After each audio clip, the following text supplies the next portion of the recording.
बिस्मिल्लाहिर्रहमानिर्रहीम, अस्सलामुअलैकुम। मैं हूं करामत मुग़ल और मेरे साथ हैं ईसा नकवी। नकवी साहब, इलेक्शन कमीशन ने एलामिया जारी किया है जिसमें उन्होंने तारीख़ तो नहीं बताई, महीना बता दिया और साल बता दिया कि इलेक्शन होंगे। और ये ऐन उस वक्त हुआ है जब मरीम नवाज़ और शहबाज शरीफ लंदन में मियाँ साहब को मनाने गए हैं, मशवरे देने गए हैं। इस एलामिया में क्या पैगाम छुपा है? देखिए करामत मुग़ल साहब, कुछ बातें कही नहीं जाती, सही, यानी बोल के नहीं कही जाती, उनके लिए माहौल बनाया जाता है। सही। अब एग्जैक्टली जिस वक्त एलामिया आया है उसके बाद से और उसके अराउंड जो माहौल बना है वो माहौल बड़ा दिलचस्प है। सही। आप फ़र्ज़ कर लें कि आप मियाँ मोहम्मद नवाज शरीफ हैं और आप 4 साल के बाद अपनी वापसी का ऐलान करते हैं। 4 साल आप दब के बैठे हैं, डर के बैठे हैं, आप under the table, behind the curtains, close doors के पीछे, बंद दरवाज़ों के पीछे डीलें कर रहे हैं, साजिशें कर रहे हैं, अपना वापसी का रास्ता बना रहे हैं। और आपको बड़ी सर तोड़ कोशिशों के बाद और अपने हर बयानिए पे, अपनी हर बात पे कॉम्प्रोमाइज़ करने के बाद कामयाबी मिल गई है कि आपका जनाब, आपको ये दिखा दिया गया, बता दिया गया कि जनाब गेम में आप ही हैं। आप ऐलान कर देते हैं मैं वापस आ रहा हूँ, और वापस आने के हवाले से आपको ये भी पता है कि जनाब हमारे पास आवाम में ले जाने के लिए तो कुछ है नहीं, खाली कार्ड्स। तो इलेक्शंस में जाना है हमने किसी बयानिए को लेकर। उस बयानिए के लिए आप एक तकरीर फरमाते हैं। उस तकरीर में आप कहते हैं कि जनाब मैं जनरल बाजवा को भी नहीं छोड़ूंगा, मैं जनरल फैज़ को भी नहीं छोड़ूंगा, मैं साकिब निसार को भी नहीं छोड़ूंगा, मैं आसिफ सईद खोसा को भी नहीं छोड़ूंगा, मैं एजाजुल हसन को भी नहीं छोड़ूंगा, एहतसाब के बगैर मुल्क आगे नहीं चल सकता। तकरीर तो आप फरमा लेते हैं। उस वक्त आपके भाई होते हैं महब परवाज़ पाकिस्तान के लिए। वो पाकिस्तान पहुंचते हैं और उनका पाकिस्तान आना ही क्यों था अगर उन्होंने इतनी जल्दी वापस जाना था? 2 दिन बाद, और जिन्हें कमर दर्द भी है। ठीक है। एक खबर चलती है एसोसिएटेड प्रेस ऑफ पाकिस्तान से। अब आप नवाज शरीफ हैं, मुझे आपने अपनी फीलिंग बतानी है। मैं बहुत गुस्से में हूं। कि आप फील क्या करते हैं। देखिए आखिरी चांस है और ये जो एलामिया है, ये इस एलामिया के ऊपर अमल दरामद हो गया तो मियाँ साहब के लिए ना बहुत इस वक्त जिसे कहते हैं कि एक मुश्किल सूरत हाल क्रिएट हो गई। सही। वो बुरे तरीके से, मेरे ख्याल में अपेरेंटली जो आपके सामने चीज़ें आ रही हैं ना, उससे तो वाज़ेह लगता है कि वो बुरे तरीके से फंस गए हैं। सही। अब ख़बर जो है वो associated press of Pakistan, associated press of Pakistan सरकारी न्यूज़ एजेंसी, और सदर आरिफ अलवी कौन है? सदर आरिफ अलवी वो है जो मातूब हैं जी, जिनके हवाले से हुकूमत में जब ये थे किस किस्म की गुफ्तगू कर रहे थे। Arif Alvi no go area, Arif Alvi के ख़िलाफ़ ख़बरें चल रही हैं, आरिफ अलवी के ख़िलाफ़ बयानिया बन रहा है, आरिफ अलवी के ख़िलाफ़ टॉक शोज़ हो रहे हैं, आरिफ अलवी के ख़िलाफ़ जो है वो उस वक्त की हुकूमती जमातें और अभी भी जिनको हुकूमत तस्वुर किया जाता है वो कहते हैं कि जनाब अपना बोरिया बिस्तर उठाओ और पीटीआई के सेक्रेटेरिएट शिफ्ट हो जाओ, सदर गैर आईनी है, अबूरी सदर है, तो फ़लाँ है फ़लाँ, ये सारी गुफ्तगू कर रहे हैं। और पाकिस्तान की सरकारी न्यूज़ एजेंसी एक तस्वीर और एक ख़बर जारी करती है। लेकिन प्राइवेट मीडिया ने की होती और बात थी, उसका मतलब भी और होता है कि भाई सदर ने अपने किसी ट्विटर हैंडल से उनके किसी और बंदे ने भेज दी। भाई सरकारी न्यूज़ एजेंसी खबर जारी करती है कि साबिक वफाकी वज़ीर मोहम्मद अली दुरानी की सदर मुमलिकत आरिफ अलवी से मुलाकात। सही। और अब आप हैं नवाज शरीफ। अब आप सोचें कि आपके दिल के ऊपर क्या गुजरी होगी या क्या क्या कुछ गुजर चुका होगा। खबर क्या चलती है, छोटी सी 2 लाइनें। इस्लामाबाद 21 सितंबर APP सदर मुमलिकत डॉक्टर आरिफ अलवी से साबिक वफाकी वज़ीर इत्तलात व नशरियात मोहम्मद अली दुरानी ने जुमेरात को यहाँ ऐवान सदर में मुलाकात की। ऐवान सदर के प्रेस विंग से जारी बयान के मुताबिक मुलाकात में मुल्क की मौजूदा सूरत हाल पर तबादला ख्याल किया गया। अगर APP ये खबर ना चलाता तो क्या फ़र्क पड़ना, ये 2 लाइनें ना चलाता तो कौन सी क़यामत टूट पड़ती। लेकिन इन 2 लाइनों ने क़यामत बर्पा कर। इन 2 लाइनों के पीछे कहानी, भाई मोहम्मद अली दुरानी कौन है जो ओपनली आके ये कह रहा है कि मैं PTI की और इस्टेब्लिशमेंट की मफामत करवा रहा हूँ। सही। मैं उनके दरमियान कॉन्फिडेंस बिल्डिंग मेयर्स तय करवा रहा हूँ। साथ में कुछ खबरें कहीं से चलने लग जाती हैं कि जनाब अनकन्फर्म्ड रिपोर्ट्स कि कहीं सदर आरिफ अलवी ने भी को 3 घंटे की अटक जेल जाके मुलाकात की है। अच्छा। अनकन्फर्म्ड हवाई जो है वो उड़ जाती है इसकी कोई तस्दीक नहीं है किसी भी क्वार्टर से। लेकिन जब आपको पता है सोशल मीडिया के ऊपर इस किस्म की चीज़ें चलाई जाती हैं, डाली जाती हैं, तो वो भी जाहिर है कि किसी न किसी के कहने पे, किसी न किसी के माहौल बन रहा है ना।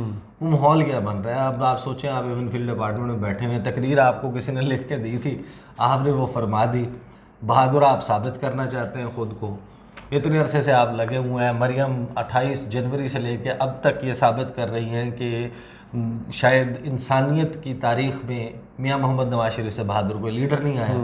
वापसी की तारीख़ का आप ऐलान कर चुके हैं, और फिर उसके बाद आपने पहले तो जनाब एक जम्मे गफ़ीर लेकर जाना था एयरपोर्ट की तरफ, और आपने कहा था कि फ़कीदुल मिसाल इस्तकबाल होगा, 1 मिलियन लोग।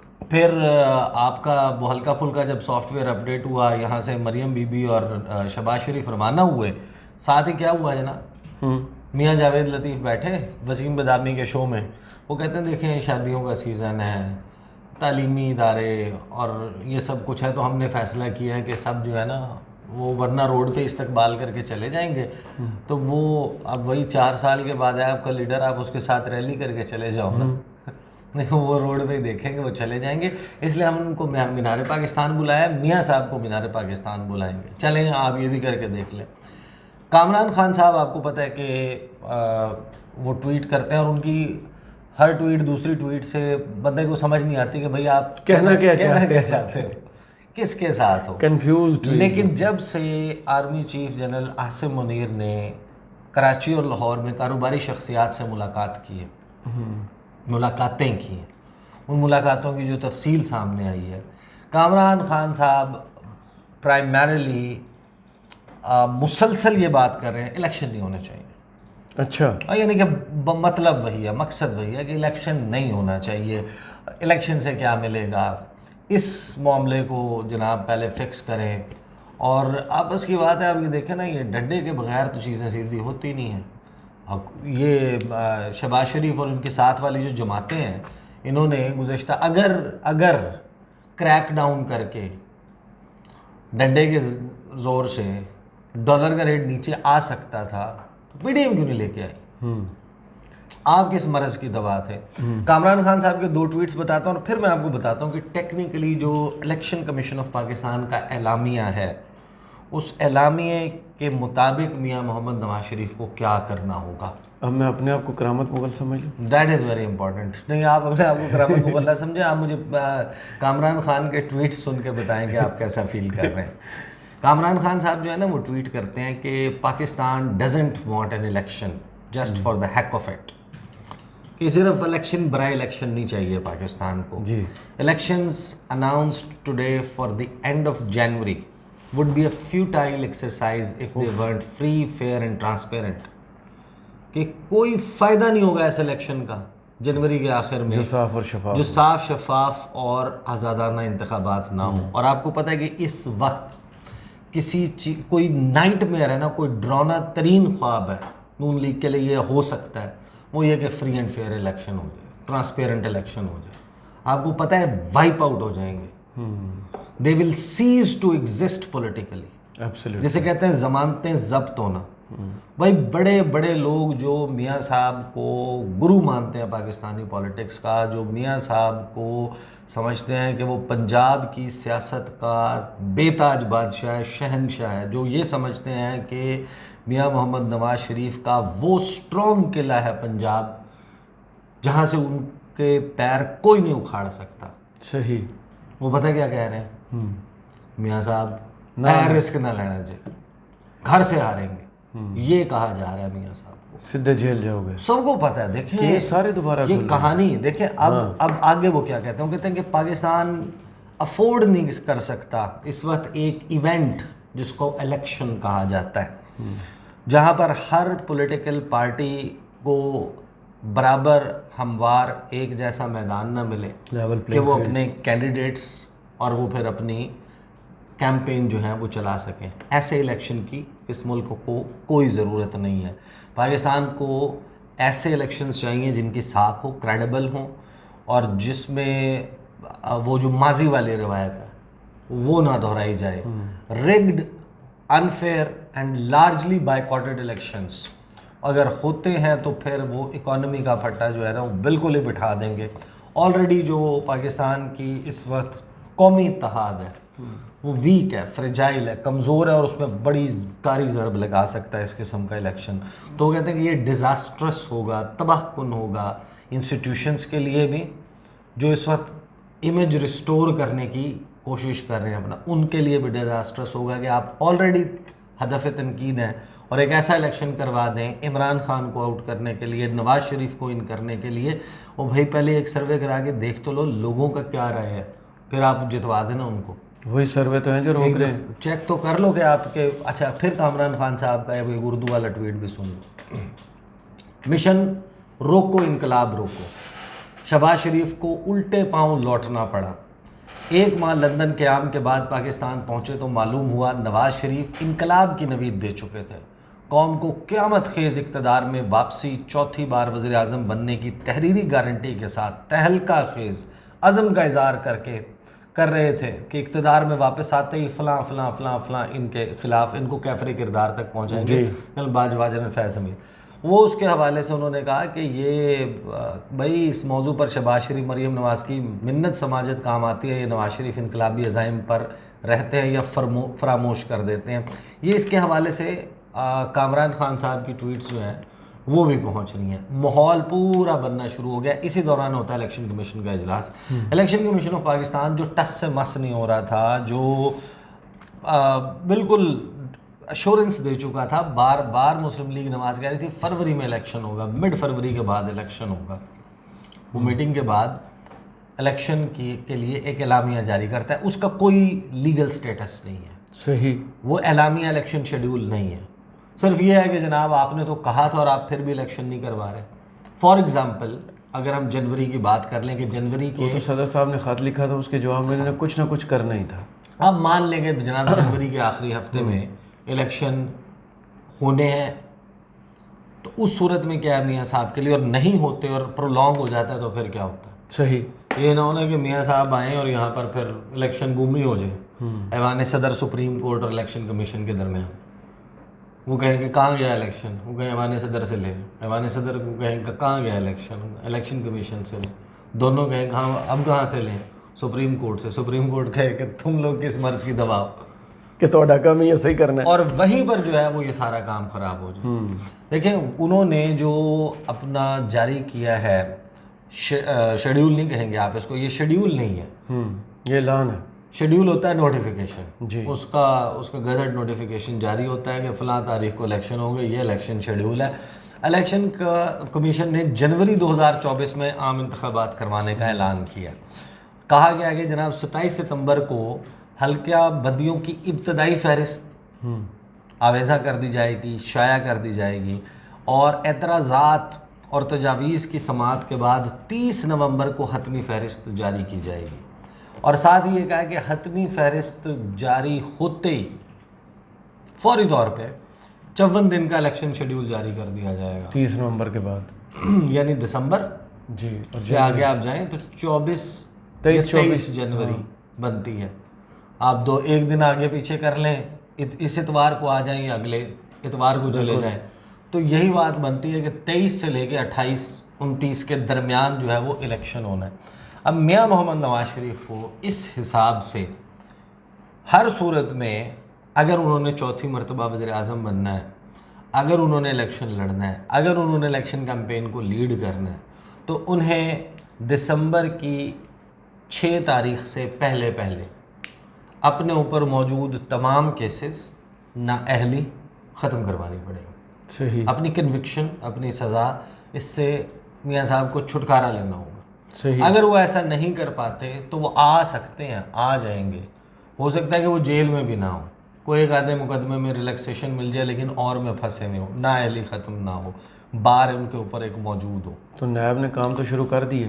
हाँ, यही देखे ना दरमियान में जो काम हुआ है कि वो जनाब गाड़ियाँ, डॉक्यूमेंट्स लेके, फाइलें लेके, और रिमार्क्स आना जज की तरफ से कि ट्रक भर भर के सबूत आ रहे हो, किसके लिए मैसेज है? हसास इदारों के जनाब लोग, ऑफिसर्स वो तैनात हो रहे हैं, कोई उस किस्म की गेम चल रही है। तो करामत मुगल साहब आप क्या सोचेंगे फिर? मैं फिर जिथे हैं उत्थे ही खुश अब मामला ये है कि ਤੁਸੀਂ ਸਾਡੇ ਵਾਸਤੇ मर गए मैं तुम्हारे वास्ते मर गया इलेक्शन एक्ट 2017 फिर उसका तरमीमी बिल 2023 उसके मुताबिक जब इलेक्शन शेड्यूल जारी होता है तो 6 दिन है आपके पास, आपने अपने कागजात नामजदगी जमा करवाने हैं, नॉमिनेशन पेपर्स आपने फाइल नहीं किए, आप जाहिर है कि इलेक्शन नहीं लड़ रहे, उसके बाद इलेक्शन में आप हिस्सा लेने के लिए कोई नॉमिनेशन पेपर नहीं जमा करवा सकते, उसके लिए उनको क्लीन एंड क्लियर होना ज़रूरी है।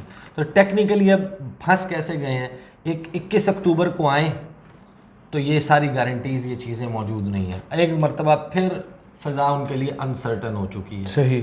और इसमें तो कोई दूसरी राय नहीं है ना कि अब वाकई ये शहबाज शरीफ क्या झूला लेने के लिए आए थे, जहाज़ में बैठ के जाऊंगा, अभी जहाज़ में बैठ के आऊंगा। कमर दर्द चेक कर रहे थे कितनी होती है, जिनका इतने बड़े प्रॉब्लम्स हैं, जो 36 से 48 घंटे वो पाकिस्तान नहीं रुके, वो 8 घंटे की फ्लाइट एडवांस पार्टी के तौर पे कि मैं जाके एडवांस टीम आती है ना तो वो आगे जायज़ा लेती है कि सिक्योरिटी के मामलात बाकी चीज़ें ये सब कुछ ठीक है, सब ओके है, साउंड सिस्टम काम कर रहा है, माइक चेक वो सारा करके एक वो जो फुल ड्रेस रिहर्सल करवानी है वो करने के लिए मियाँ साहब, छोटे मियाँ साहब आए थे और वो उल्टे पैरों में वापस चले गए।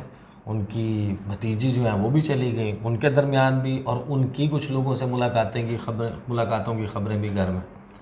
तो अब आप वो उस 7 फील्ड अपार्टमेंट वाले वो जहाँ पर वो हमदुल्ला मुहिब से मिले थे मियाँ मोहम्मद नवाज शरीफ, सोचें आप वहाँ पे बैठे हुए हैं, वो पिस्तों की, बादाम, अखरोट और काजू, मुख्तलिफ अनवा इकसाम के ड्राई फ्रूट्स मन हमारा वो पड़े होते हैं वहाँ पे जहाँ पे वो हमदुल्ला मुहिब के साथ बैठ के फ़ोटो सेशन करवाया था, ऐन उस वक्त जब उन्होंने पाकिस्तान के फ़ौज को पाकिस्तान को गालियाँ दी, क्या कहा था, किस किस्म की गालियाँ दी थी। तो वो भाई साहब मियाँ साहब जो है वो परेशान तो होंगे, इतनी जल्दी तो ये स्लेट साफ़ नहीं होगी। अब नहीं आते तो अपने लोग भी कहेंगे कि यार ये हमें बाकी सब तो ठीक था, बहादुर बहादुर कह के वो जिसको आप डरपोक और बुज़दिल कह रहे थे वो तो अटक जेल जिसे कहते थे 4 दिन नहीं निकालेगा, वो 4 दिन नहीं निकालेगा, वो कहता है मेरे छिपकली से डर जाएगा। हाँ नहीं वो कहता है कि एक्सरसाइज की स्टेटमेंट दी गई थी, वो तो हसन जरदारी साहब ने, इमरान छिपकली से डरता है।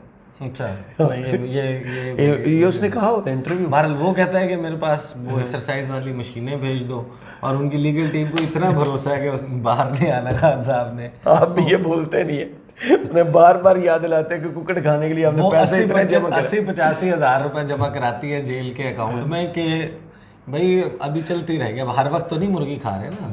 देखिए वहाँ 80-85 हज़ार किसको फ़ोन करके कहेंगे भाई पैसे ख़त्म हो गए, 80-85 हज़ार की मुर्गी बंदा यानी एक दिन के गैप से बाकी वहाँ जो भी सर्विसेज वो अवेल करेंगे वो नहीं वो सिर्फ मुर्गी की, देसी मुर्गी की मद में देख लें। हाँ उन्होंने लिखा है भाई कि ये देसी मुर्गी की मद में 80 हज़ार रुपये जमा कराया जाता है, तो वो 2 महीने तक शायद वो उनको तो यकीन है कि खान साहब ने नहीं आना। नहीं इंशाल्लाह जब खान साहब आएंगे इसका मतलब वो 80 हज़ार की मुर्गी खा के आएंगे। लेकिन मसला अब ये हो गया कि वो जो अब इसमें मेरे ख्याल में ख़बर फिर वही वो आती है कि भाई फेवरेट बन गए हैं शहबाज शरीफ, नवाज शरीफ ने ज़िद लगा इजी टू हैंडल, ज़िद लगा ली, और छोटे भाई के लिए स्पेस है, बड़े भाई अगर आएंगे तो आप अंदाज़ा लगा लें ना कि जब 2022 में इमरान खान पाकिस्तान में कितनी मरतबा आपको पता है कि मुंतखब हुकूमतों का तख्ता उल्टा गया, बाकायदा शब खून मारा गया, आइन को पामाल किया गया, मुअत्तल किया गया, बड़े बड़े वाक़यात हुए, और उनमें से वो लीडर वो भी थे वो जो पॉपुलर थे जब आए थे, बिल्कुल ऐसे ही। लेकिन ऐसा पब्लिक रिएक्शन नहीं आया। पब्लिक रिएक्शन सिर्फ इमरान खान के निकल जाने का नहीं था, हालांकि ये तो उस किस्म का स्टेप भी नहीं हुआ। एक on the face of it कहानी तो सारी आइन के दायरे के अंदर घुमाई थी ना। ये सवाल अलहदा से है कि वो बाइंडिंग फैक्टर क्या था, कौन इन भांत भांत की बोलियां बोलने वालों को इकट्ठा बिठा रहा था, लेकिन मसला ये हुआ था कि इमरान खान की जगह शहबाज शरीफ और उनका बेटा पंजाब का वज़ीर आला, वो कौन लोग जिनके ऊपर फ़र्द जुर्म लगनी थी, अरबों रुपए के मनी लॉन्ड्रिंग के केसेस के। तो वो बहुत सारे लोग ये कहते हैं कि वो इमरान खान का जाना कोई एक्सीडेंट नहीं था, हादसा नहीं था, शहबाज शरीफ का आना गालिबन सानेहा था बहुत सारे लोगों के लिए, जिनको ऑलरेडी आप ही की स्टेट ने बाकायदा वो एक पूरा बयानिया, एक तो ये होता है ना कि ठीक है जनाब, सिर्फ आप मुजरिम हैं, आपके खिलाफ ये सबूत है, आपको सज़ा दे दी जाए, लेकिन बार बार बार बार सुबह दोपहर शाम इसको बाकायदा चलाया भी तो जाता था ना। बिल्कुल ऐसे ही। तो अब आप बता दें 2 लाइनों में कि आप मियां साहब माहौल जो बनाया गया है, तो इस माहौल से आपको मैंने क्या आपको पैगाम? जवाब तो दे दिया।